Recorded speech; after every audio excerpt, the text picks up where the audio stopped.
प्रणाम सब गोटे के, जय मिथिला। तो देखियो आई हम बनबे जा रहल छी करैला के भरुआ। और अहाँ के करैला के उसीन ले लिया और मसाला भुजा गेलिए आ तिलकोर से हो अहाँ के अनलहुँ हैं तोड़ के अपने लगेने छी। तो आई तिलकोर के तरुआ से हो बनेबे तो बहुत नीक लागे छे।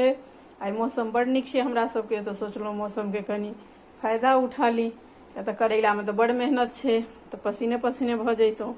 लेकिन मौसम आई बड़ नीक छे, बहुत नीक लागल है बनबे में, तो कहलहुँ मौसम के कनी फायदा उठा ली। जय मिथिला।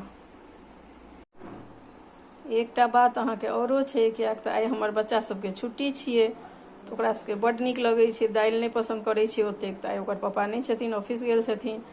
तो इहो बात छे जे बच्चा सबके करैला के भरुआ बड़ नीक लगैए भात, ओहि संगे अहाँ के तिलकोरक तरुआ और आलू के तरुआ ओकर सबके पसंदीदा खाना छे। तो कहलहुँ चल आई बच्चा सब घर में तो बना दिए आ मौसमो साथ दऽ देलक।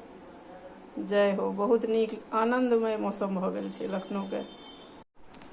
अहाँ के उठलहुँ हैं तो देखलिए बड़ सुंदर मौसम छे, कहलिए ओ काश करैला वाला जे आबि जैते बेचै ला, तो आई करैले के भरुआ बनैबतौं। किया तो बच्चा सबके छुट्टी सेहो अछि। सोचते छी बाहर निकललहुँ हैं तो देखै छी एकटा अंकल करैला लऽ कऽ आयल है। हम कहलहुँ चल लऽ एली, भगवानो बुझै छथि जे चल एकर मोन छलैए खाए के, तो दरवाजे पर में आनि देलथि करैला वाला के।